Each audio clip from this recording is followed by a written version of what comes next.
I just want you guys to know that no, I don't wear the same exact shirt every video, or at least like the last few videos.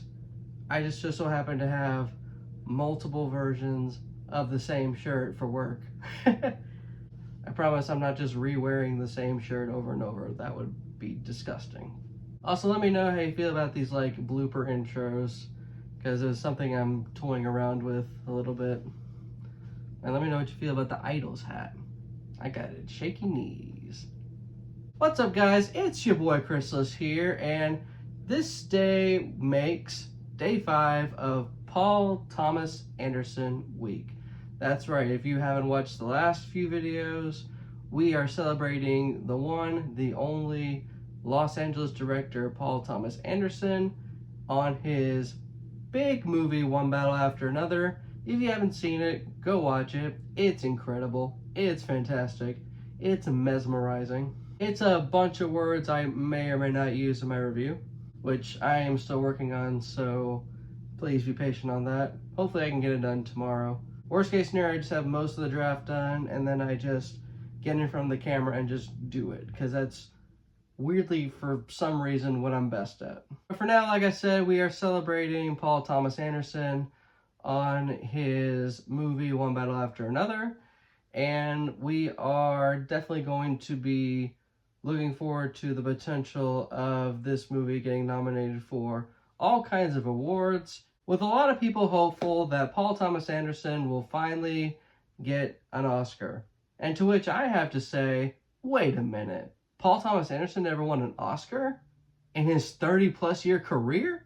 Let me just preface this real quick by saying, obviously, if you don't have an Oscar, that doesn't mean that your work ain't worth shit. I think it was Denzel Washington that said, it isn't so much the award that gives the actor value, it is the actor that gives the award value.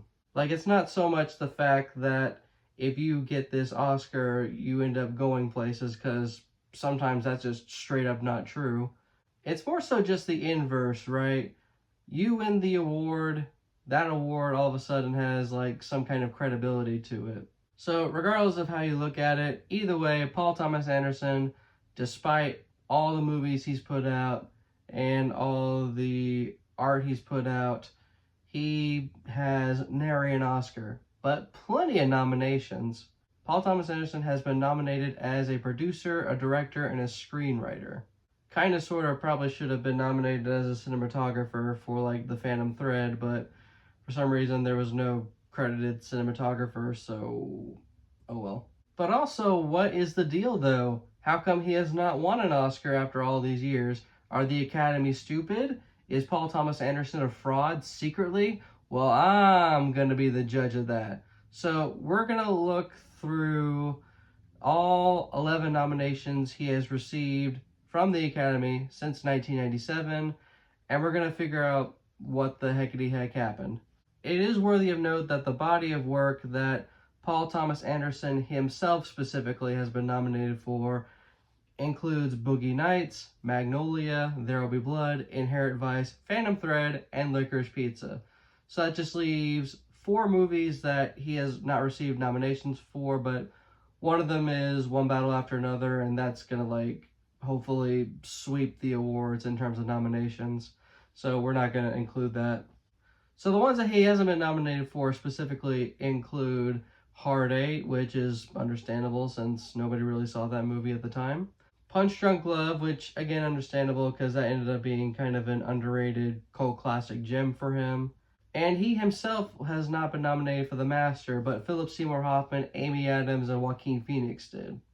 So just to clear the air, just because Paul Thomas Anderson was not nominated for The Master doesn't mean The Master wasn't nominated for anything.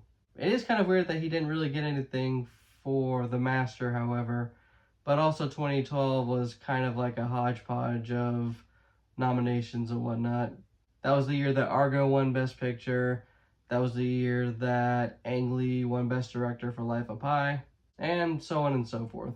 I think that was the same year that Django Unchained received nominations for acting, specifically for Christoph Waltz and Leonardo DiCaprio, funny enough.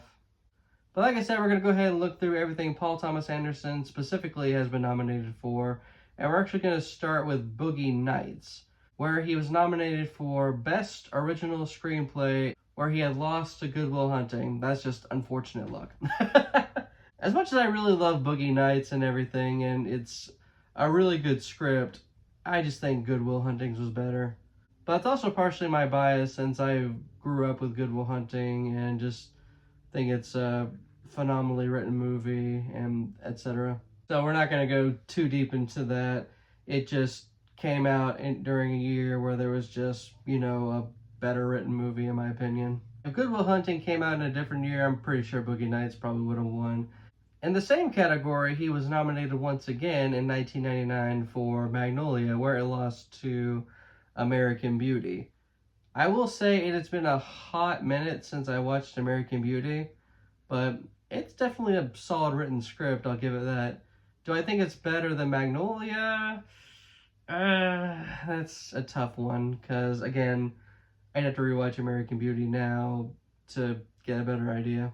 I definitely prefer Magnolia over American Beauty, that's for certain. But also American Beauty is just a well-written story, and if I watched American Beauty, I would feel one way or the other, but again, But also, Magnolia had some pretty tough competition. There was Being John Malkovich, written by Charlie Kaufman, The Sixth Sense, written by M. Night Shyamalan, and Topsy Turvy by Mike Leigh. Probably the closest, in my opinion, that Paul Thomas Anderson ever got to winning an Oscar was probably There Will Be Blood. I've covered my thoughts, more or less, about There Will Be Blood in the previous video, but the short of it is There Will Be Blood is just one of the greatest movies ever made. And aside from Licorice Pizza, this is probably the most amount of nominations he has ever gotten for one movie at the Oscars. Where, again, like I mentioned, it's tied with Licorice Pizza for roughly the same categories, albeit for There Will Be Blood, he was nominated for Best Adapted Screenplay, whereas for Licorice Pizza, he was nominated for Best Original Screenplay. And do you want to take a guess on what movies that There Will Be Blood lost to in terms of the specific categories? Do you want to hazard a guess? That's right, No Country for Old Men. There Will Be Blood, in my humble opinion, had the misfortune of coming out during a year where not only was Paul Thomas Anderson putting out his finest work to date, but also simultaneously a year that the Coen brothers would put out their finest work to date. And for me, personally, I just prefer No Country for Old Men more. That might be a little controversial for some, but that's just how I feel. Yeah, I'm looking at it right here. Adapted Screenplay, Director, and Best Picture. Wow, just shutting out poor Paul Thomas Anderson. But There Will Be Blood still won Best Cinematography. We gotta keep that in mind. What all did There Will Be Blood win? I'm gonna look at that for a second. Because I know it won cinematography, I just don't know off the top of my head what else it won. Oh, yeah. Best Actor for Daniel Day-Lewis. Of course, it's obvious. I am a fool. So Paul Thomas Anderson was also nominated for Inherent Vice for Best Adapted Screenplay, based on the Thomas Pynchon novel of the same name, I would assume. Anyway, it lost to The Imitation Game, written by Graham Moore, based on the book Alan Turing the Enigma. I don't know if it should have lost to that. When it comes to adapted screenplay for 2014, I think Whiplash was just the better film overall in terms of writing. But again, that's just my preference. I just think Whiplash is one of the greatest films ever made, so yeah. And now we're at Phantom Thread, which was nominated for Picture and Director. 2017, I can tell you right off the bat, because I was studying these for some reason, that Guillermo del Toro for The Shape of Water won both. And quite honestly, aside from a few gray hairs here and there with Best Picture, 2017 was pretty stacked in terms of the Best Picture category. Again, aside from a handful of movies here and there. Not only was that the same year both Phantom Thread and The Shape of Water came out, you also had Luca Guadagnino's Call Me By Your Name, Christopher Nolan's Dunkirk, you had Jordan Peele's Get Out, Greta Gerwig's Lady Bird, You had Steven Spielberg's The Post, which I still haven't seen yet. And you had Martin McDonagh's The Three Billboards Outside Ebbing, Missouri. So 2017, pretty stacked year. And in the directing category, pretty stacked as well. So it's kind of a feat that Guillermo del Toro was able to kind of clutch it out when it comes to like the nominations here. But also I just think that The Shape of Water was just a better film than Phantom Thread, so sue me. But I think maybe the year that Paul Thomas Anderson probably should have won, personally, the only year that I feel like Paul Thomas Anderson might have actually been robbed was for Licorice Pizza in 2021. 2021 was the year Coda won Best Picture. I believe Best Director went to Jane Campion for The Power of the Dog, but I still haven't seen that yet. But if you ask Twitter, The Power of the Dog sucks, which is why I don't listen to Twitter. And the winner for original screenplay was Kenneth Branagh's Belfast, which I don't know enough about, except that apparently it's pretty good. So through the sheer fact that I have not watched any of these films, but I have watched Licorice Pizza, and I think Licorice Pizza is great by itself, but not so great in the context with the rest of his filmography. I think Licorice Pizza probably should have been the movie to do it for Paul Thomas Anderson. But, you know, it is what it is. But the basic summary of why Paul Thomas Anderson doesn't have an Oscar, aside from just potentially the Academy not know what the fuck they're doing, is the fact that he had tough competition that following year, except for maybe 2021. Or at least from my perspective anyway. And that's definitely the story about why a lot of filmmakers who have come and gone, or they're still here, don't have an Oscar of their own, is because a lot of times either A, the Academy fucked up, or B, it was just a really stacked year. Like, if you want an idea of what I mean, go take a look at Best Picture for 1975. Holy shit. You mean that's a year where One Flew Over the Cuckoo's Nest beat out Barry Lyndon, Dog Day Afternoon, Nashville, and Jaws? Those all came out the same year? It's just stories like that, and also just stories of them handing the award to a movie like Crash or something over Brokeback Mountain.